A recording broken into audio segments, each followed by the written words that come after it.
Assalamualaikum warahmatullahi wabarakatuh. Perkenalkan, nama saya Raditya Rezieva dari kelas 12C Abu Mansur. Hari ini akan menjelaskan tentang radiasi gelombang elektromagnetik.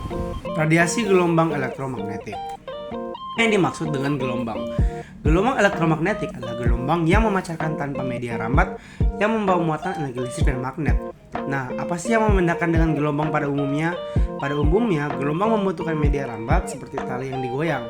Sedangkan gelombang elektromagnetik tidak memerlukan media rambat, sama seperti radiasi. Nah, setelah itu, apakah ada yang tahu bagaimana proses pembentukan gelombang elektromagnetik? Proses terbentuknya gelombang elektromagnetik tercipta berkat adanya perubahan medan listrik yang menyebabkan medan magnet juga berubah. Dengan kata lain, gelombang ini terbentuk jika ada perubahan muatan yang dinamis. Proses terbentuknya gelombang elektromagnetik ini pertama kali dikemukakan oleh James Clerk Maxwell pada tahun 1862 sampai 1864. Dia mengembangkan teori yang menghubungkan erat medan listrik dengan medan magnet. Kalau untuk jenisnya sendiri terbagi menjadi 7, yaitu gelombang radio, gelombang mikro, gelombang inframerah, gelombang cahaya tampak, gelombang ultraviolet, gelombang sinar X, dan juga gelombang Y atau sinar gamma. Nah, untuk gelombang radio sendiri, gelombang ini terbentuk ketika bunyi atau audio berubah menjadi sinyal listrik dan melalui gelombang osilator atau gelombang pembawa mengalami modulasi pada frekuensi yang terdapat pada frekuensi gelombang, yaitu maksudnya dari setelan tower radio ini akan mengembangkan gelombang menuju ke radio sini. Selanjutnya, dampak buruk dari kebanyakan terkena dampak gelombang radio. 1. Merusaknya DNA, mengalami luka bakar, kerusakan sistem dalam tubuh, dan meningkatkan resiko kanker.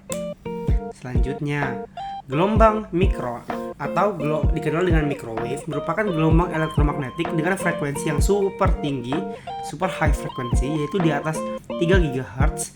Jika gelombang mikro diserap oleh sebuah benda, maka molekul dan atom pada benda tersebut akan bergetar, sehingga muncul efek pemanasan, yaitu contohnya seperti di oven maupun di microwave. Dampak buruknya sendiri yaitu pertama, dapat mengakibatkan sakit kepala, kecemasan, gangguan tidur, dan perubahan dalam kardiovaskular atau pernafasan. Gelombang inframerah. Gelombang inframerah atau sinar inframerah dihasilkan oleh elektron dalam molekul-molekul yang bergetar dan kemudian terurai menjadi beberapa molekul yang berbeda karena benda dipanaskan. Contohnya, penggunaan inframerah dalam pengobatan. Dampak buruknya sendiri, efek buruknya adalah panas atau rasa terbakar pada permukaan kulit karena inframerah dapat menembus jaringan kulit terdalam hingga merusak kolagen di bawah kulit. Habis itu terdapat gelombang cahaya tampak. Gelombang cahaya tampak merupakan gelombang elektromagnetik yang bisa dilihat oleh indera penglihatan manusia. Gelombang cahaya tampak terdiri dari merah, jingga, kuning, hijau, biru, nila, dan ungu. Seperti contoh kegunaannya di krayon-krayon ataupun pensil warna. Dampak buruknya akan tetapi dapat menyebabkan penuaan kulit dan juga epitema. Selanjutnya, gelombang ultraviolet. Gelombang cahaya ultra ungu atau ultraviolet mempunyai panjang gelombang yang sangat pendek dibandingkan warna lainnya. Hal ini menyebabkan cahaya ultra ungu mempunyai daya tembus yang jauh lebih kuat dibanding warna lainnya. Contoh manfaat penggunaannya yaitu saat pembantuan pembuatan vitamin D atau membantu pada proses fotosintesis. Lanjut, dampak buruknya. Dampak buruk dari terkena banyaknya sinar ultraviolet yaitu dapat menyebabkan kanker kulit, terutama jenis kanker karsinoma sel basal dan karsinoma sel squamosa. Habis itu terdapat gelombang sinar X atau X-ray. Gelombang sinar X mempunyai daya tembus yang lebih kuat dibanding cahaya ultra ungu. Sinar X mampu menembus struktur lunak seperti daging dan kayu, kecuali struktur padat seperti tulang.